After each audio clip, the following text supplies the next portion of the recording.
Would it surprise you to know that America's most famous First Lady is 100 years old? Well, she lives in New York Harbor, and today on Arts America, you're going to meet her. Dedicated in 1886, the Statue of Liberty stands as a remarkable achievement, as a work of art, as a symbol of friendship between France and the United States, and as our nation's most visible symbol for millions of immigrants who have come to these shores over the past century. Welcome to Arts America. I'm your host, John Boss. Restorations have been made to this Grand Lady of Liberty in time for her centennial birthday celebration in 1986. Won't you join us now as we take a behind-the-scenes look at the history of this remarkable statue?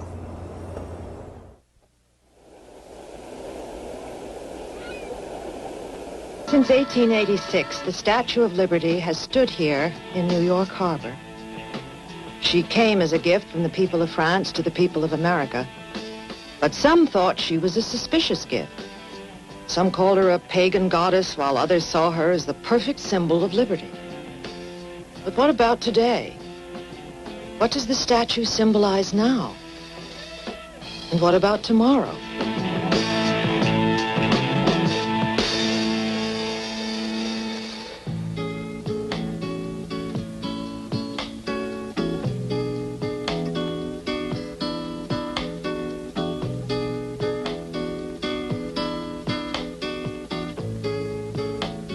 The story of the Statue of Liberty began in Colmar, part of the strategic border region between France and Germany.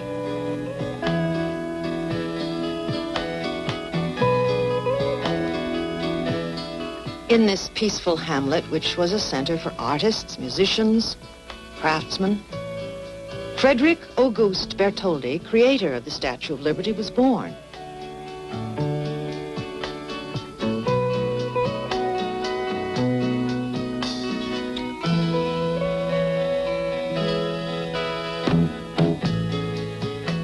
For young Auguste, childhood was a world fashioned by his widowed mother to groom him as a member of the privileged class.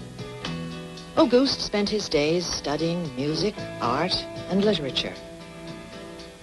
Beyond these walls, political forces were tearing France apart. The Franco-Prussian War had begun. For Bartholdi, war suggested images of nobility, bravery, heroism.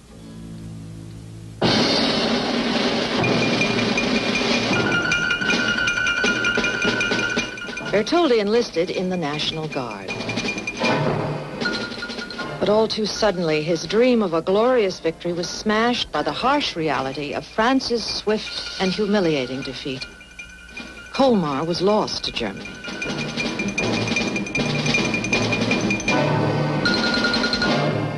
Bartholdi felt compelled to create a tribute to the valiant war dead.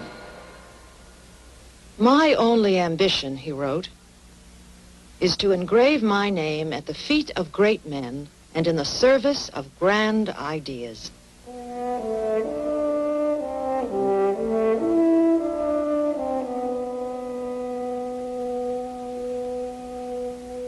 But Bartholdi did not begin his artistic career as a sculptor. At an early age, he moved to Paris, and there he began to study painting. He soon felt frustrated and incompetent, writing to his mother, "It's not working out at all." He turned to sculpture and discovered the means to harness his creative energies.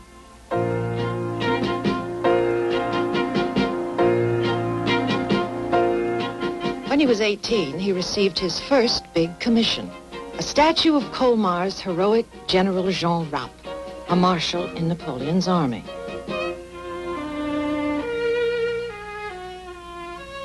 In his study is a model of his largest work in Europe, a granite lion, dedicated to the defenders of the town of Belfort, who held off the German siege force even though most of France had fallen. For Bartholdi, the lion was a symbol of France's defiance of her enemies. He was swept by the lure of size and convinced that great monuments must be built around stirring ideas. But the inspiration for the artist's most famous sculpture came in a most unexpected way. Invited to a gathering at the home of Edouard Laboulaye, he heard the Sorbonne professor discuss America. Freedom to do anything, dare anything, try anything. There you have the American social principle. Bartholdi listened as Laboulaye spoke of a monument built to memorialize the friendship between America and France. To many present, it was a passing remark, but Bartholdi was impressed, and for 7 years he thought about it. But what form should the monument take? Where should it be placed? Who would pay for it? One day he would travel to America to find out.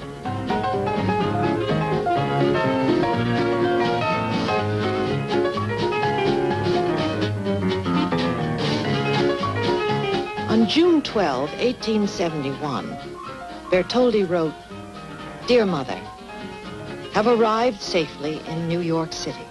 It is not exactly what I expected. Everyone is running to and fro, pressed by the stomach ache of business. It seems to me Americans don't know how to live.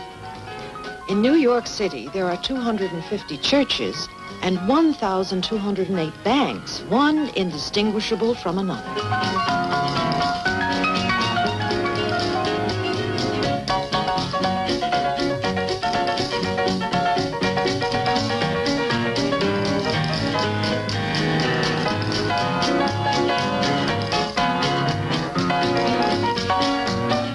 July 18.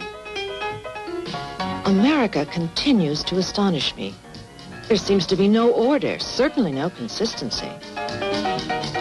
It is incredible, such growth. I cannot understand how all this happened in such a short time.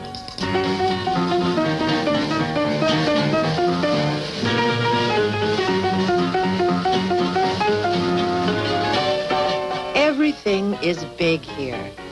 I'm sure my statue will be at home in America. Dear Mother, I cannot begin to describe the variety of people I have met, from Longfellow to Sumner, to President Grant, gold miners, tenant farmers, and saloon owners. The diversity is astonishing.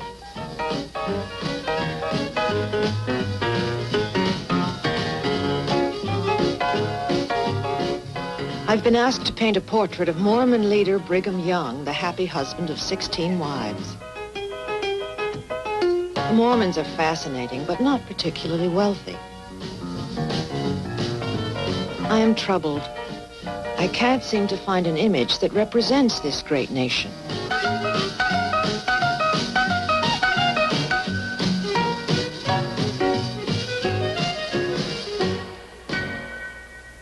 Bartholdi often poured out his hopes and frustrations to his mother about his gigantic undertaking. This project, he wrote, is an excellent thing, and I firmly believe in it. However, if I do not have the certitude that you share my confidence, it would cripple me and render me useless.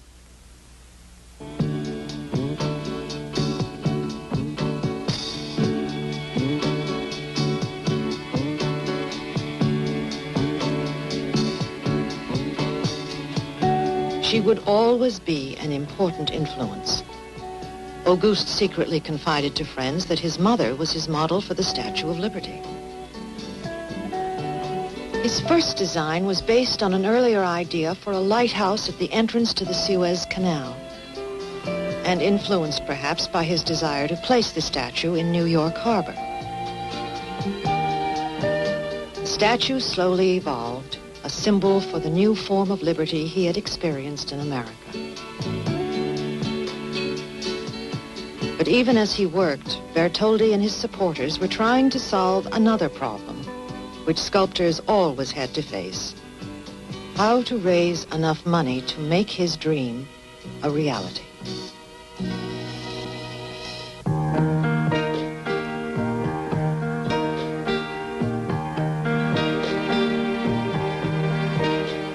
France has always been a patron of the arts, graced by structures majestic, beautiful. the proper setting for a history of glory, ceremony, grandeur.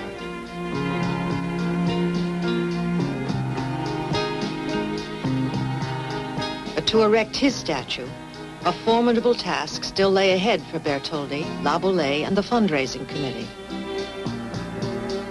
They had approached the traditional sources of support for sculpture, the municipalities, the central government, the aristocracy.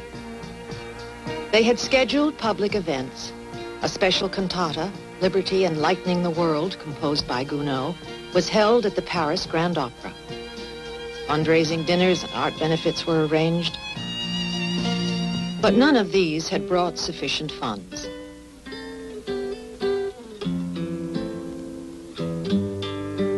So they went directly to the French people. Bartholdi said, they will decide Liberty's fate. A national lottery was organized. A few hundred supporters soon grew into hundreds of thousands. 1 million school children donated 300,000 centimes to the statue fund. It became a movement of the French people. Working men, tradesmen, shopgirls, students joined Liberty's cause.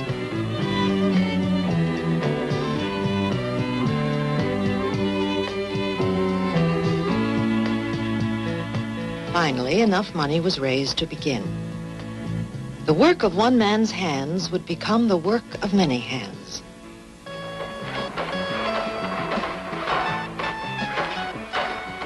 But to Laboulaye, the intellectual, who first suggested the monument, the statue meant more than the melding of wood, lath, plaster, and cotton. It meant more than the symbol of friendship between two nations, more than the historical truth that without the help of French armies, America might not have achieved her independence. For Laboulaye, the statue was a political symbol, stating his hope that the form of government that had evolved in the New World might serve as a model for the Old.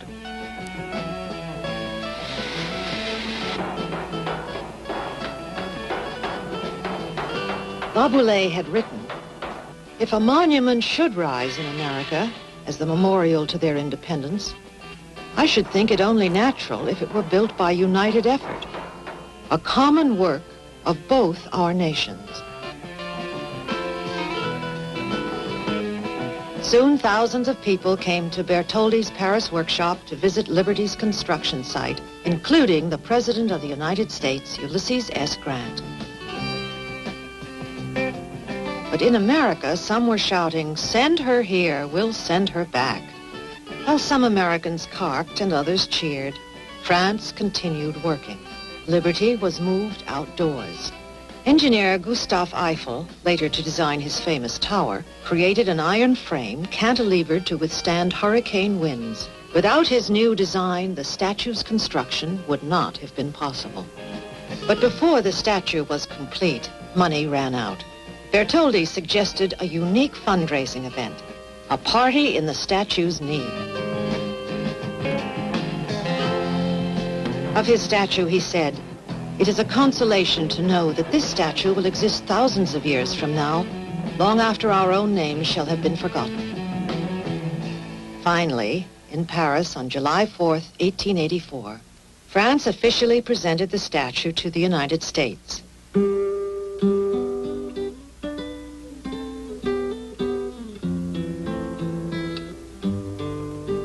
But America, who had agreed to provide the statue's pedestal in New York Harbor, was not yet ready. To raise funds, the arm and torch went on exhibition in Philadelphia.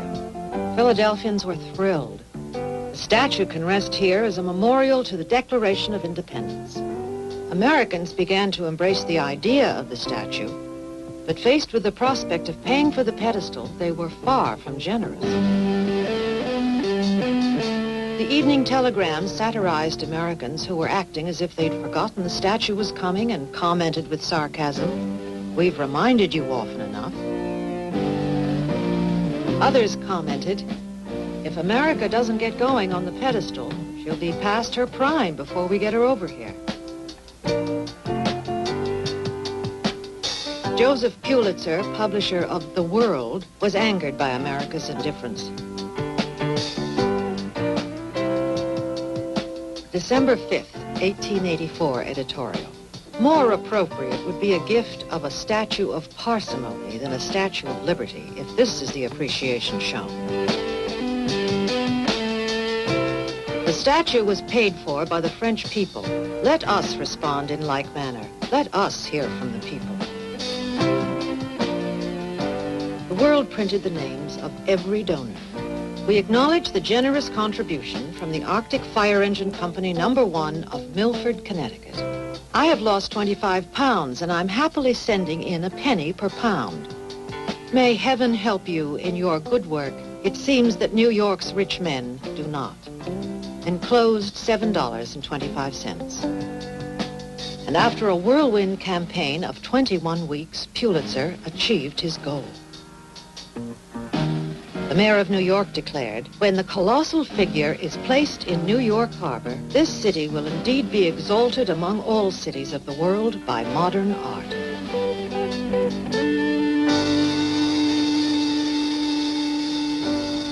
On October 28, 1886, President Cleveland, who had previously vetoed a bill for the statue's funding, proclaimed, "We will not forget that liberty has made her home here, or shall her chosen altar be neglected." Suffragettes hired a boat to give speeches praising liberty embodied as a woman, raising hope for all women. But to the man who conceived the statue, Auguste Bartholdi, the words of La Boulaye seemed most fitting. A body of iron with a soul of fire. She had been created to symbolize the alliance between America and France, to cement their common ideals, liberty, freedom, equality, the shared aspirations of their people. Bartholdi had called her liberty enlightening the world, but already that meaning was changing. The poetess Emma Lazarus named her Mother of Exiles, giving her a new meaning. Give me your tired, your poor, your huddled masses yearning to breathe free, the wretched refuse of your teeming shore. Send these, the homeless, the tempest-tossed, to me. I lift my lamp beside the golden door.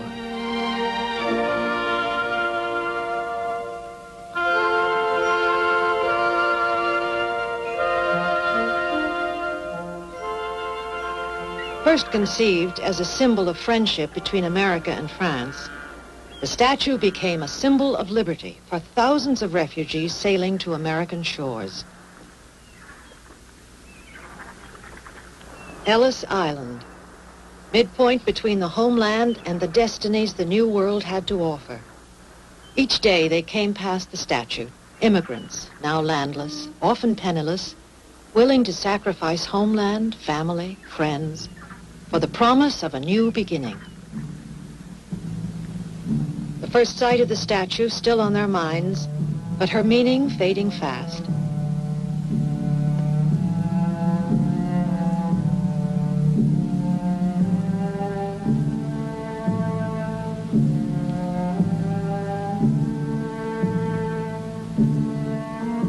Ellis Island, once the first stop for 20 million new Americans, is empty now, an abandoned relic of an earlier age.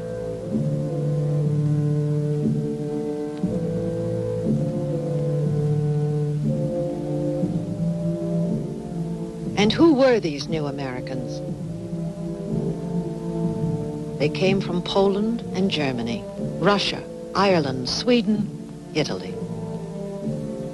Everything seemed new. Food, treatment, living quarters.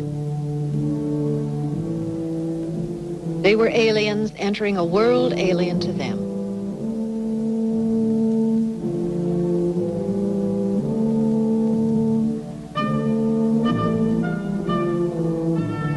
Their reasons for coming were many: economic, religious, political. Most could pass through in a day. Others waited weeks to be cleared. Some rose to greatness as scientists, artists, as leaders in government, labor, and business. But the multitudes struggled.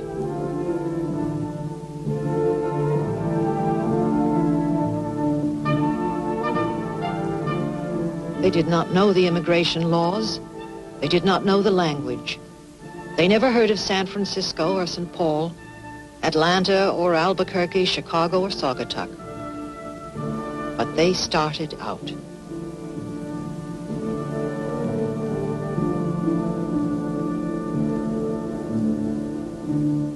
The Statue of Liberty, originally designed as a symbol of Franco-American relations, became an American symbol, changing as America changed.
The Statue of Liberty.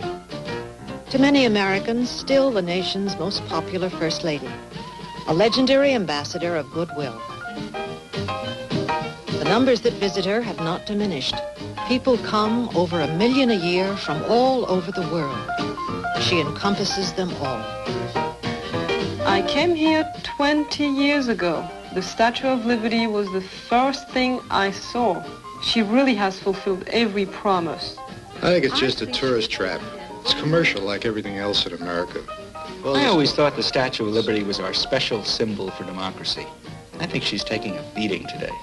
Just Everywhere I go, I see the Statue of Liberty. I can't get away from her.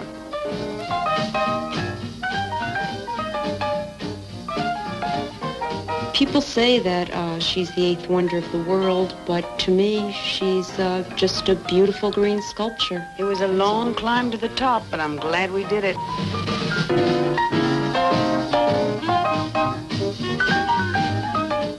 I think she's a beautiful, beautiful statue.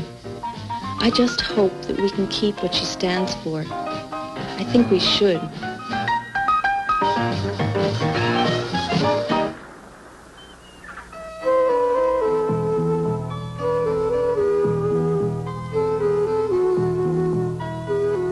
The Statue of Liberty. Famous lady and elusive symbol. A token of Franco-American friendship. A reminder from the old world of a political debt.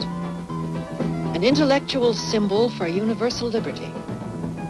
A birthday present for America's 100th anniversary, delivered 10 years late. The eighth wonder of the world.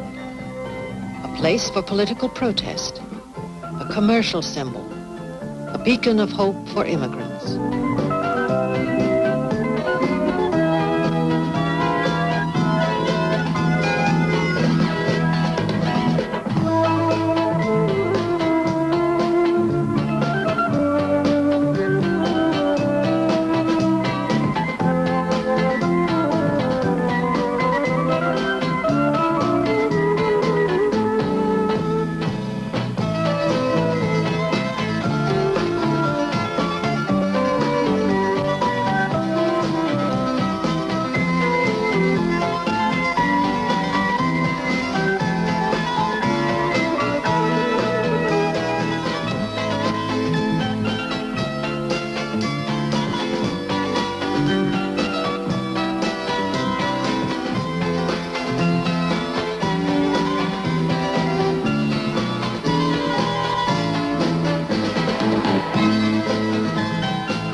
Thanks very much for joining us today.